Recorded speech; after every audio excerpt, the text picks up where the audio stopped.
Es muy grato extenderle una cordial bienvenida a El Amor que Vale.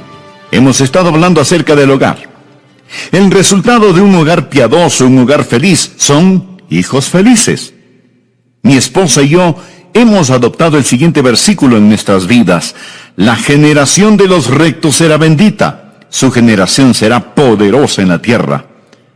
Pronto muchos de nosotros estaremos caminando hacia nuestro ocaso. Pero detrás de nosotros quedan nuestros hijos.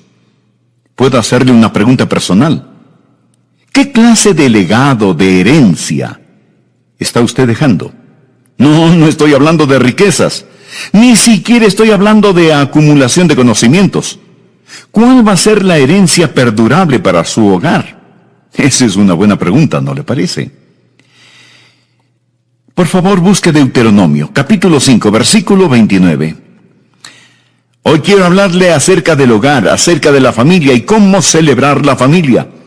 Específicamente hoy vamos a hablar de cómo dejar un legado, una herencia a la familia. Escuche, es muy importante que entendamos el plan de Dios para el hogar y la familia. Por favor, no vaya donde un sociólogo o donde un antropólogo, quienes le harán creer que la familia tuvo su origen en un fango cenagoso primitivo y que la evolución en sí misma es un producto sociológico. No, la familia fue creada por Dios para satisfacer las profundas necesidades espirituales, físicas, emocionales y sociológicas que todos tenemos. Le diré por qué la familia es tan importante. Un niño o una niña obtiene la idea de sí mismo de su familia. Estuve leyendo acerca de Madeleine Murray O'Hair, la famosa atea que ya falleció. Sabía que ella escribió un diario íntimo, personal. En más de 2000 páginas, ella escribió por lo menos media docena de veces lo siguiente. Escuche lo que ella escribió. Alguien, en alguna parte, por favor, ámeme. Yo quedé sorprendido cuando leí esto. Eso dijo esa endurecida mujer atea. Alguien en alguna parte, por favor, ámeme. Y cuando leí eso, pensé en qué clase de familia creció ella. Usted seguramente habrá escuchado la historia del jovencito que dijo, cuando nací, yo fui un niño no deseado. Ahora, en cambio, me desean en 17 provincias. Captamos la idea. Un niño capta la idea de él mismo en el seno de su familia. Un niño adquiere un cuadro de la vida en su familia. Por ejemplo, si un niño crece en un hogar donde no hay límites ni disciplina, entonces él pensará que él mismo es la ley. Un niño que no aprende a respetar la autoridad en el hogar, no va a respetar la autoridad en la escuela, ni la autoridad en la iglesia, ni la autoridad en la sociedad. No respetará la autoridad de Dios y lamentablemente está preacondicionado para irse al infierno. Un niño o una niña obtiene una idea de Dios de su familia. Verá, si la familia no provee un medio ambiente de amor, perdón, misericordia y gracia, es mucho más difícil para un niño o una niña el comprender esos conceptos en Dios. Esa es la razón por la que desde los abismos del infierno se ha declarado una guerra total contra la familia. No solo contra otras familias, también contra su familia. Y no quiero que usted se pierda ninguno de estos mensajes acerca del hogar, sea usted casado, soltero, divorciado, viudo, esperando casarse o lo que sea. Usted necesita escuchar estos mensajes. Hay una guerra filosófica en la familia. Hay algo mortalmente diabólico y sucio que está actuando.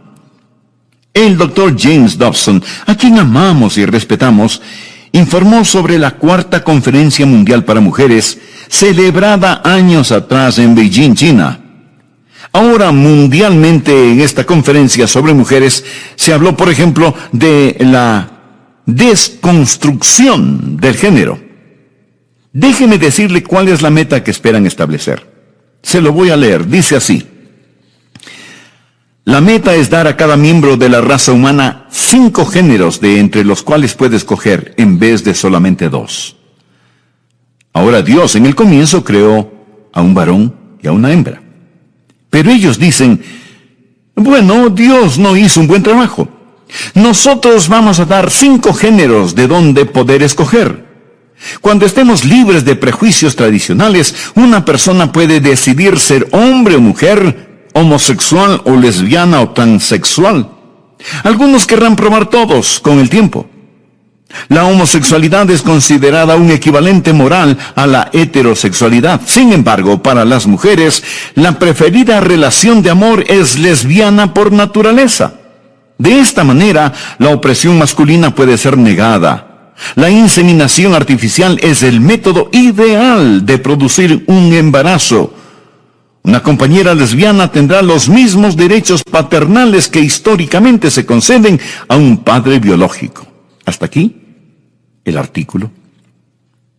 Deseo mencionar 7 cosas que hacen guerra contra la familia antes de meternos en el corazón del mensaje. Primero, hay una guerra psicológica de gente tratando de redefinir a la familia. Segundo, hay tanta gente viviendo en unión libre sin el beneficio de un matrimonio. El cohabitar fue ilegal en los Estados Unidos hasta 1970. Sin embargo, escúcheme, el cohabitar se ha aumentado 600% desde 1970. 600%. Mi amigo, eso es verdaderamente trágico. Algunas veces tenemos a parejas que quieren unirse a nuestra iglesia. Notamos que tienen la misma dirección postal, pero no tienen el mismo apellido. Así que les decimos, miren, si quieren estar bien con Dios, van a tener que casarse. Pastor, ¿pero es eso necesario? Sí, lo es. Déjeme decirle algo, mi amigo, mi amiga. La palabra de Dios prohíbe que un hombre y una mujer vivan juntos sin el beneficio del matrimonio. Y no somos crueles al decir esto. Esa es la manera de Dios. Ese es el plan de Dios. Cuando Dios dice, puedes hacerlo, está diciendo, aprópiate de la felicidad. Cuando Dios dice, no debes hacerlo, está diciendo, no te hieras tú mismo. Ahora, esto se mezcla hoy en nuestros países con un creciente desprecio por la vida. Pequeños bebés listos para nacer son tratados como fetos, no como personas. Uno de los días más negros en la historia humana, y ciertamente más en la historia norteamericana, fue el 23 de enero de 1973 en la decisión jurídica de Roe contra Wade. 9 jueces de la Corte Suprema con togas negras, autonombrados como sumos sacerdotes del humanismo secular, declararon que los bebés listos a nacer, pero aún en el vientre de sus madres, no eran personas. ¿Se imagina? ¿Sabe usted quién fue la fundadora de la organización Paternidad Responsable? Su nombre es Margaret Sanger. ¿Había escuchado antes ese nombre? Voy a citar textualmente lo que ella dijo. La cosa más misericordiosa que una familia numerosa puede hacer por su miembro infantil es matarlo. Repito las palabras de esta humanista, Margaret Sanger. La cosa más misericordiosa que una familia numerosa puede hacer por su miembro infantil es matarlo. Lo trágico es que la mayoría de estas matanzas, o sea, abortos, se hacen con los impuestos de los contribuyentes. Le diré otra cosa contra la cual nos enfrentamos: la facilidad que las leyes brindan para el divorcio. Que Dios tenga misericordia sobre los matrimonios desechables y la devastación que traen a las vidas de pequeñas criaturas. Y encima de todo esto, estamos viviendo una moral convertida en libertinaje. Hay un río subterráneo de viscosa pornografía que corre bajo cada hogar y que ahora está disponible aún en el Internet. También tenemos la educación humanística. Los niños van a las escuelas, pero no pueden aprender acerca de Dios. Les dicen, les vamos a dar una educación secular, les vamos a enseñar que los seres humanos simplemente sucedieron.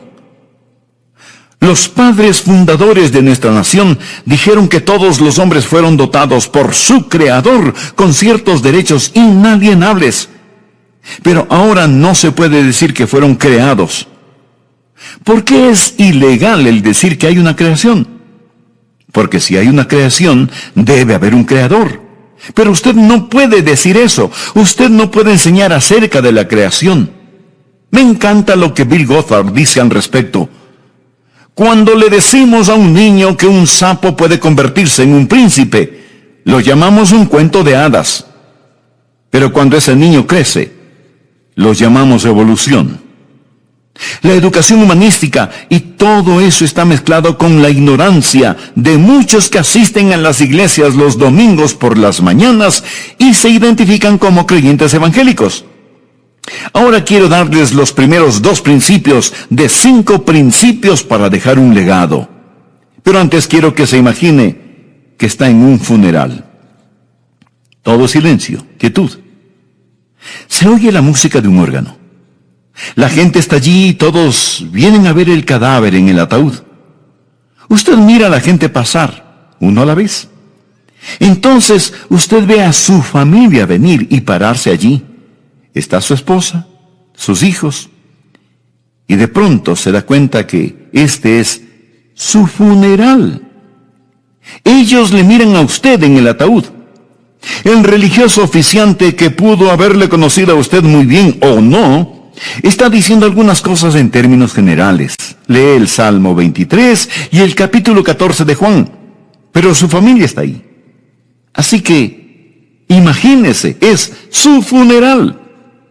Y realmente su funeral llegará un día. ¿Qué dirá su mujer acerca de usted? ¿Qué dirán sus hijos? ¿Qué dirá su familia? Sin la menor sombra de duda, usted, mi amigo, dejará una herencia, un legado. Usted está pasando la batuta a otra generación. Cuando mi esposa y yo celebramos nuestros 50 años de matrimonio, vinieron a visitarnos nuestros hijos y nietos. Y más se graba en mí la realidad de que estoy dejando a mis hijos y nietos un legado. Estoy pasando la batuta, estoy transfiriendo la antorcha. ¿Qué es lo que la Biblia dice al respecto? La Biblia dice, el bueno dejará herederos a los hijos de sus hijos. Eso es lo que la Biblia dice en Proverbios 13, versículo 22. Proverbios 19, versículo 14 dice, la casa y la riqueza son herencia de los padres, mas de Jehová la mujer prudente.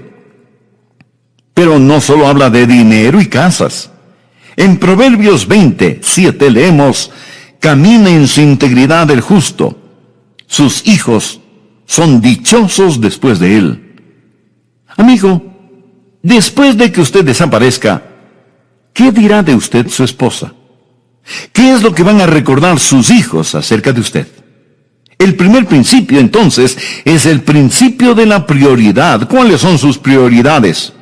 Cuando usted deje su legado, ¿cuáles irán a ser sus prioridades? ¿Cuál es la cosa más significativa para usted? Me permite hacerle un par de preguntas. ¿Cuáles son sus valores esenciales?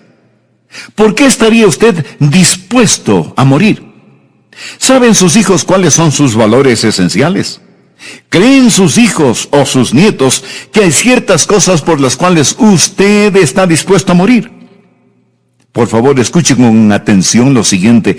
El mayor testimonio que usted puede poseer es que aquellos que le conocen mejor sean los que más le respetan. ¿Es esta declaración verdad en su vida? El mayor testimonio que puede poseer es que los que le conocen mejor sean los que más le respetan. Por lo tanto, debe haber un principio de prioridad. La gente debe saber cuáles son sus valores esenciales, las cosas por las cuales usted verdaderamente se preocupa. Leamos Deuteronomio 5:29. ¿Quién diera que tuviese tal corazón, que me temiesen y guardasen todos los días todos mis mandamientos, para que a ellos y a sus hijos les fuese bien para siempre? Yo quiero que eso sea verdad en mí mismo. Quiero que eso sea mi corazón. Quiero que eso sean mis valores esenciales.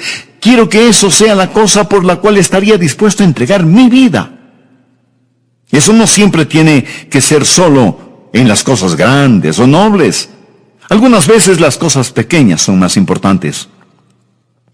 En una ocasión, cuando nuestro nieto Andrew, entonces de 4 años, vino a visitarnos, y siempre es un gozo cuando él viene a casa. Él es como todos nuestros nietos, excepcionalmente maravilloso. Bueno, yo estaba en mi estudio realmente ocupado y medio.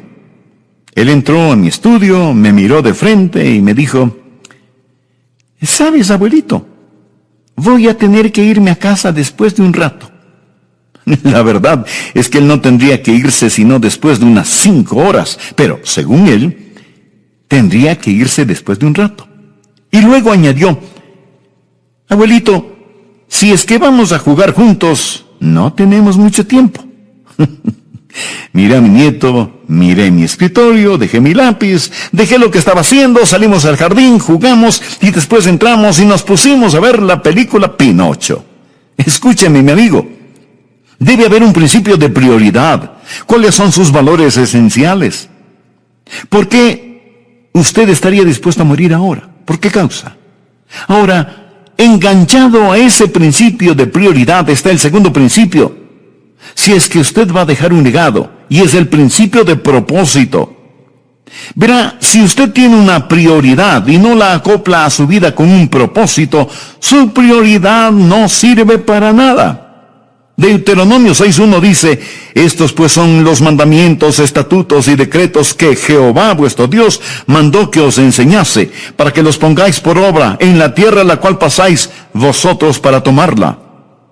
En ese tiempo particular, en las Escrituras, el pueblo de Israel se dirigía hacia la tierra de Canaán, y esta es la palabra de Dios para ellos. En el versículo 2 leemos: para que temas a Jehová tu Dios, guardando todos sus estatutos y sus mandamientos que yo te mando hoy, tú, tu hijo y el hijo de tu hijo, todos los días de tu vida, para que tus días sean prolongados.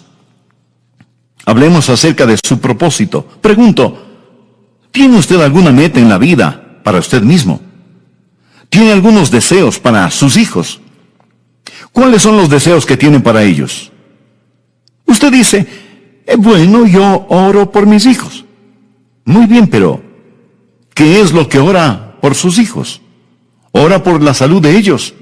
Ora por el bienestar financiero de ellos. Ora para que ellos sean famosos y puedan tener una vida fácil. ¿Qué es lo que pide en oración verdaderamente por sus hijos? La Biblia dice en Santiago 4:3: pedís y no recibís, porque pedís mal, para gastar en vuestros deleites. Aún los paganos quieren hijos saludables, hijos exitosos, hijos que estén libres de cuidados y preocupaciones. ¿Es eso lo que le preocupa acerca de sus hijos? ¿Que sean populares?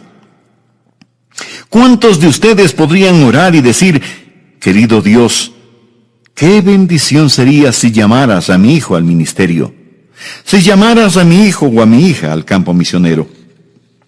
Algunas personas piensan que eso sería una pérdida colosal. Pero la Biblia dice que los hijos son como flechas en las manos del guerrero, y las flechas son para herir al enemigo. ¿Cuál es su ambición para sus hijos? Quiero unirme al apóstol Juan, quien dijo: no tengo yo mayor gozo que el oír que mis hijos andan en la verdad. Se lo he dicho al Señor muchas veces: no me interesa demasiado si mis hijos son ricos y exitosos. Solo quiero que te conozcan y que te amen. Mi esposa y yo tenemos metas para nosotros mismos. Tenemos deseos para nuestros hijos. Nunca fije metas para sus hijos, nunca. Nunca fije metas para nadie, porque usted no puede controlarlas. Y esa es una buena manera de sentirse frustrado. Usted fija metas para usted mismo y tiene deseos para otras personas. Yo deseo hijos piadosos. Yo seré un padre piadoso. Puedo hacer eso. No tengo que depender de nadie más. Por la gracia de Dios puedo ser un padre piadoso. Tengo metas para mí mismo. Tengo deseos para mis hijos. Y hay un principio de propósito. Oh Dios, que mis hijos puedan conocerte y amarte. Esa es mi meta, mi deseo. Si llegan a tener riquezas, está bien. Si tienen buena salud, está bien. Si pueden ser felices, está bien. Si pueden ser famosos, también está bien. Pero, oh Señor, yo deseo que ellos te conozcan y te amen. Lo deseo con todo mi corazón. Ahora, amigo, amiga, si usted no conoce a Cristo Jesús, si Él no es el Señor y Salvador de su vida, no podrá dejar un legado piadoso a sus hijos. Por ello le invito a que le entregue sinceramente su corazón. Usted necesita saber sin lugar a dudas que se ha arrepentido de sus pecados y que ha recibido a Cristo como su Salvador personal. Hoy quiero continuar hablando del hogar, acerca de la familia y cómo celebrar la familia. Específicamente, hoy vamos a hablar de cómo dejar un legado, una herencia para su familia. Escuche, es muy importante que entendamos el plan de Dios para el hogar y la familia. Por favor, no vaya donde un sociólogo o donde un antropólogo, quienes le harán creer que la familia tuvo su origen en un fango cenagoso primitivo y que la evolución en sí misma es un producto sociológico. No. La familia fue creada por Dios para satisfacer las profundas necesidades espirituales, físicas, emocionales y psicológicas que todos tenemos. ¿Qué es lo que la Biblia dice al respecto? La Biblia dice: el bueno dejará herederos a los hijos de sus hijos. Eso es lo que la Biblia dice en Proverbios 13, versículo 22. Y en Proverbios 19, 14 dice: la casa y la riqueza son herencia de los padres, mas de Jehová la mujer prudente. Pero no solo habla de casas y de dinero. En Proverbios 27 leemos: camina en su integridad el justo, sus hijos son dichosos después de él. Amigo, después de que usted desaparezca, ¿qué dirá de usted su esposa? ¿Qué es lo que van a recordar sus hijos acerca de usted? Repasemos el primer y segundo principio. El primer principio es el de la prioridad. ¿Cuáles son sus prioridades? ¿Por qué estaría usted dispuesto a morir? ¿Saben sus hijos cuáles son sus valores esenciales? ¿Creen sus hijos o sus nietos que hay ciertas cosas por las cuales usted está dispuesto a morir? El mayor testimonio que usted puede poseer es que aquellos que le conocen mejor sean los que más le respeten. Es esta declaración verdad en su vida. El mayor testimonio que puede poseer es que los que le conocen mejor sean los que más le respeten. Por lo tanto, debe haber un principio de prioridad. La gente debe saber cuáles son sus valores esenciales, las cosas por las cuales usted verdaderamente se preocupa. Deuteronomio 5:29 dice: ¿quién diera que tuviese tal corazón, que me temiesen y guardasen todos los días todos mis mandamientos, para que a ellos y a sus hijos les fuese bien para siempre? Yo quiero que eso sea verdad en mí mismo. Quiero que eso sea mi corazón. Quiero que eso sean mis valores esenciales. Quiero que eso sea la cosa por la cual estaría dispuesto a arriesgar mi vida. Eso no siempre tiene que ser solo en las cosas grandes o nobles. Algunas veces las cosas pequeñas son más importantes. Ahora, enganchado a ese principio de prioridad, está el segundo principio, si es que usted va a dejar un legado, y es el principio de propósito. Verá, si usted tiene una prioridad y no la acopla a su vida con un propósito, su prioridad no sirve para nada. Deuteronomio 6:1. Estos pues son los mandamientos, estatutos y decretos que Jehová vuestro Dios mandó que os enseñase, para que los pongáis por obra en la tierra a la cual pasáis vosotros para tomarla. En ese tiempo en particular, en las Escrituras, el pueblo de Israel se dirigía hacia la tierra de Canaán, y esta es la palabra de Dios para ellos. En el versículo 2 leemos: para que temas a Jehová tu Dios, guardando todos sus estatutos y sus mandamientos, que yo te mando hoy, tú, tu hijo y el hijo de tu hijo, todos los días de tu vida, para que tus días sean prolongados. Hablemos acerca de su propósito. Pregunto, ¿tiene usted alguna meta en la vida para usted mismo? ¿Cuáles son los deseos que tiene para sus hijos? ¿Qué es lo que ora por sus hijos? Que sean populares. ¿Cuántos de ustedes podrían orar y decir: querido Dios, qué bendición sería si llamaras a mi hijo al ministerio, si llamaras a mi hijo o a mi hija al campo misionero? Algunas personas piensan que eso sería una pérdida colosal. Mi esposa y yo tenemos metas para nosotros mismos, tenemos deseos para nuestros hijos. Nunca fijen metas para sus hijos, nunca. Tengo metas para mí mismo. Tengo deseos para mis hijos. Y hay un principio de propósito. Oh Dios, que mis hijos puedan conocerte y amarte. Esa es mi meta, mi deseo. Si llegan a tener riquezas, está bien. Si tienen salud, está bien. Si pueden ser felices, está bien. Si pueden ser famosos, está bien. Pero, oh Señor, yo deseo que ellos te conozcan y te amen. Lo deseo con todo mi corazón. Ahora veamos el tercer principio. Estamos hablando de cómo dejar un legado. Y el siguiente principio es el principio de persuasión. Porque usted debe persuadir a sus hijos si es que va a dejar un legado. Deuteronomio 6:6 dice: y estas palabras que yo te mando hoy estarán sobre tu corazón, y las repetirás a tus hijos, y hablarás de ellas estando en tu casa y andando por el camino y al acostarte y cuando te levantes, y las atarás como una señal en tu mano, y estarán como frontales entre tus ojos, y las escribirás en los postes de tu casa y en tus puertas. ¿Se da cuenta? Usted comienza enseñando a sus hijos. Aún antes de que ellos nazcan, usted los entrega al Señor y le dice: oh Dios, quiero que uses a mis hijos. Eso es persuasión. Usted tiene que hacer esto dependiendo del Espíritu Santo. Debe tener deseos para sus hijos y tener metas para usted mismo.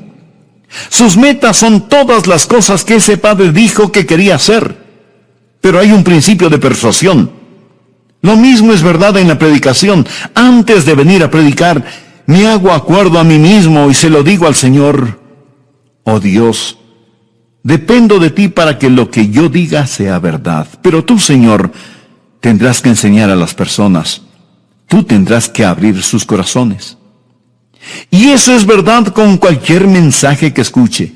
Si el mensaje es de Dios, usted no está tratando conmigo, está tratando con Dios. Si el mensaje no es de Dios, ¿qué es lo que hago aquí predicando? Aquí está el siguiente punto, el principio de persistencia.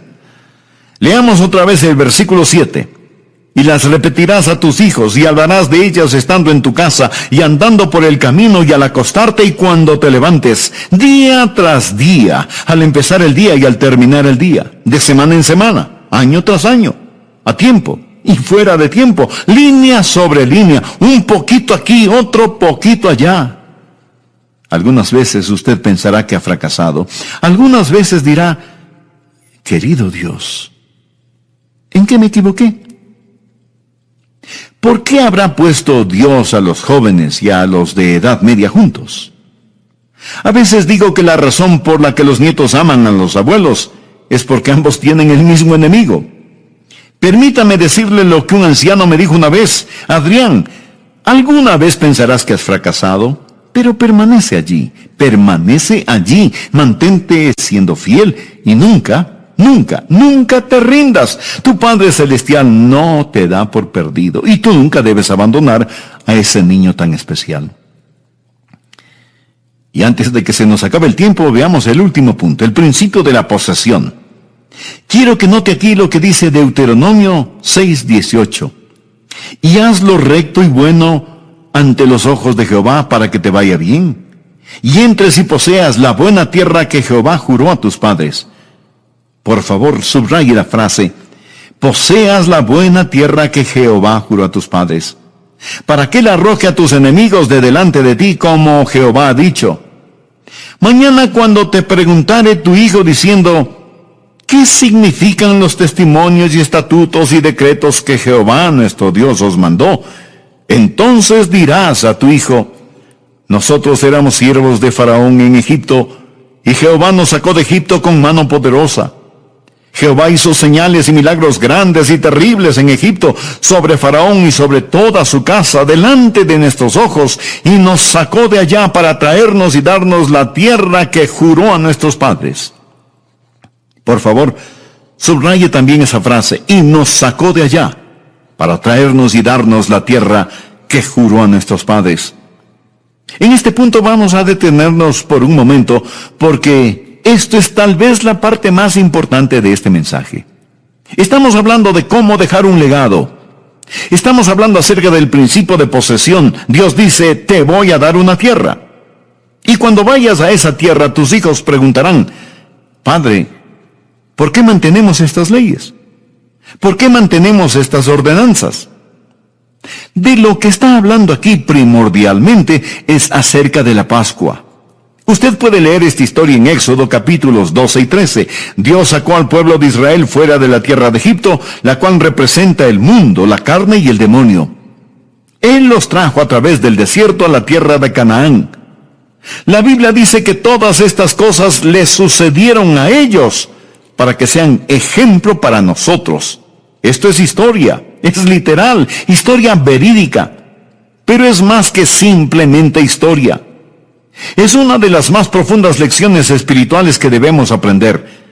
Por ejemplo, el Cordero Pascual. ¿Qué representa? Representa a Jesucristo, nuestra Pascua, sacrificado por nosotros.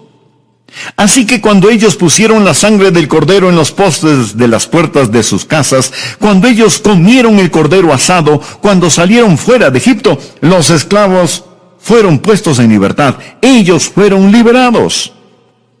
Este fue un cuadro de la redención por medio de la sangre.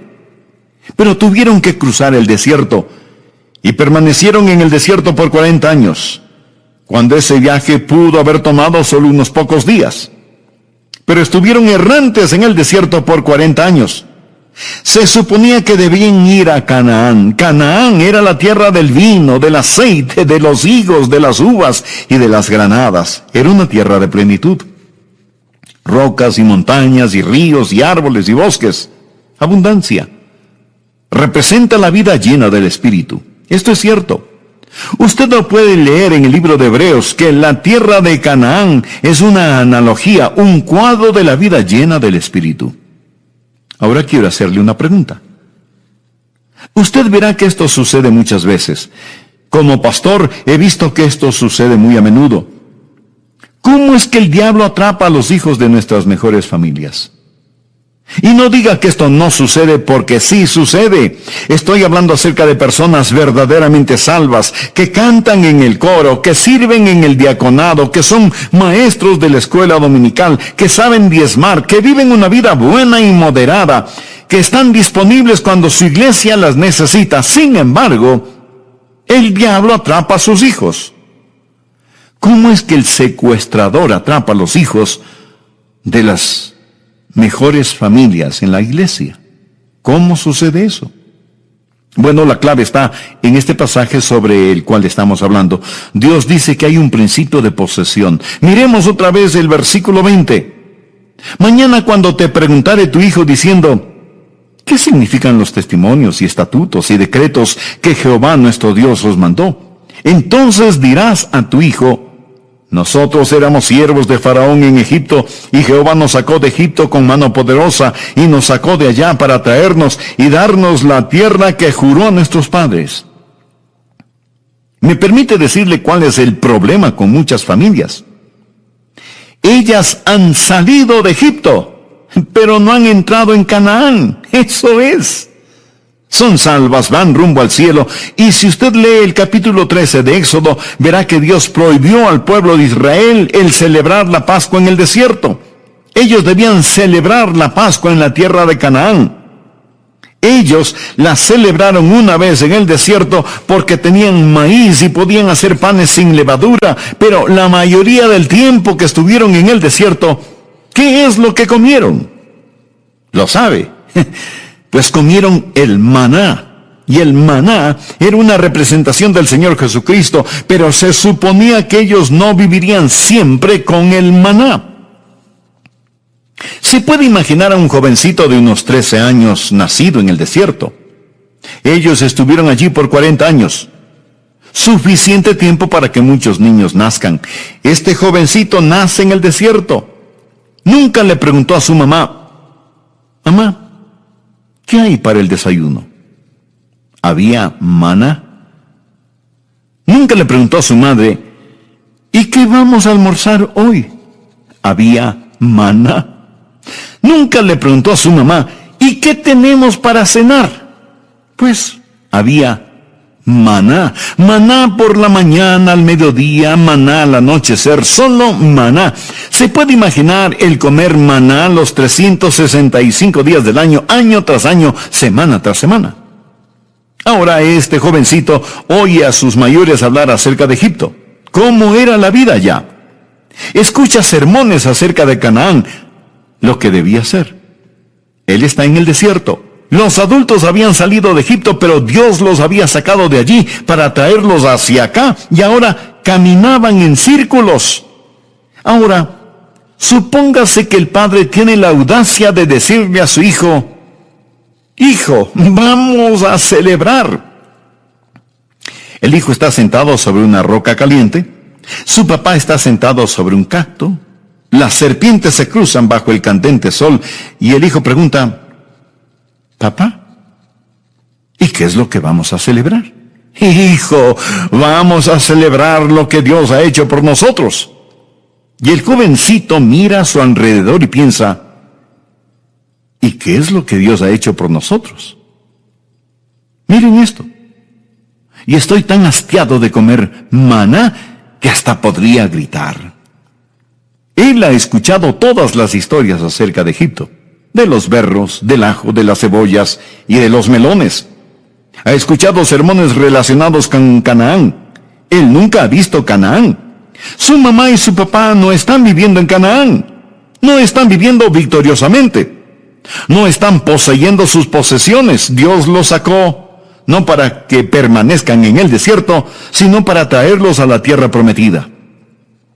Estoy convencido que la razón por la cual el diablo se apodera de los hijos de buenas familias es que ellas han salido de Egipto, pero nunca han entrado en Canaán.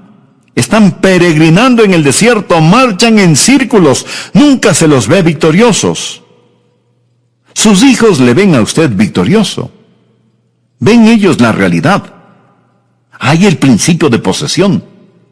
¿Han visto sus hijos el maíz, el aceite, las uvas, el vino, los higos y las granadas y los ríos que Canaán significa y que representan la llenura del Señor Jesucristo?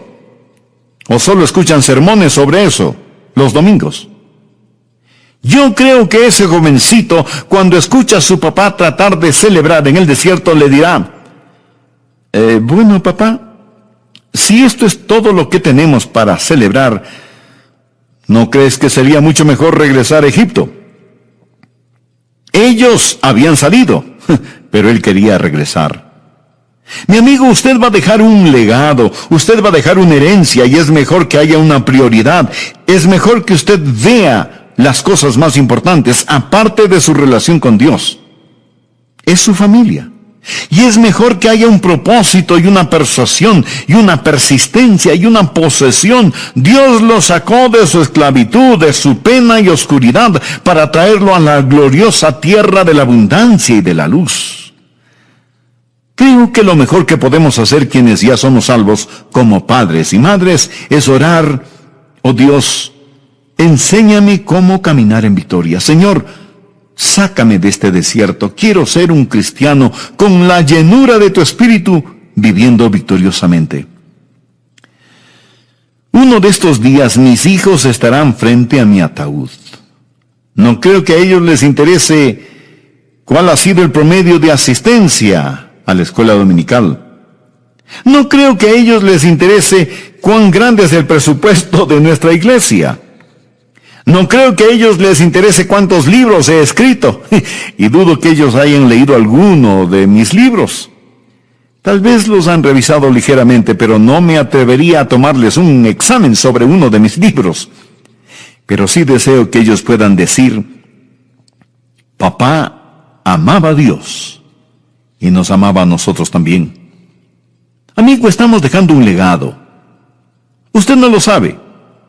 Pero le contaré que yo era un atleta y me gustaba correr en relevos. Una de las cosas que tiene que hacer cuando corre en relevos es pasar el testigo o bastón.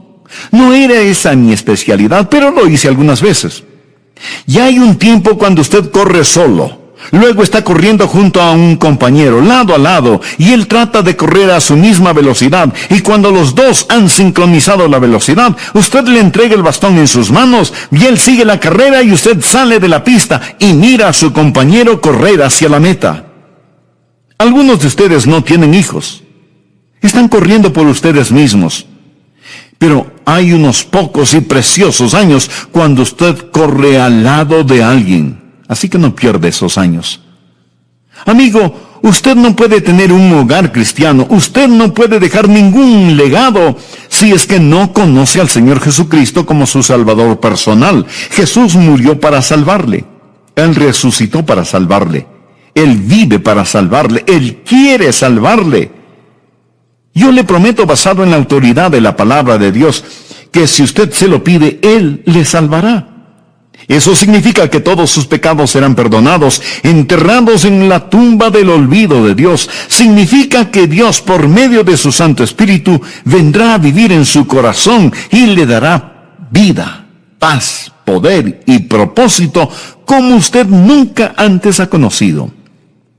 También significa que cuando usted muera, o cuando Él venga de nuevo, Él lo llevará a su hogar, al cielo, para que esté con Él. Yo creo en el cielo es real. Estamos en la tierra solo por un instante, la eternidad es para siempre. ¿Conoce usted a Jesús? ¿Le gustaría conocerle? La Biblia dice, porque todo aquel que invocare el nombre del Señor será salvo. ¿Puedo ayudarle a que lo haga? Diga esta sencilla oración: querido Dios, necesito que me salves, quiero ser salvo. Jesús, tú derramaste tu sangre para salvarme. Y ahora por fe, te recibo en mi vida como mi Señor y Salvador. Perdona mis pecados, límpiame. Sálvame, Señor Jesús. En tu precioso nombre oro. Amén.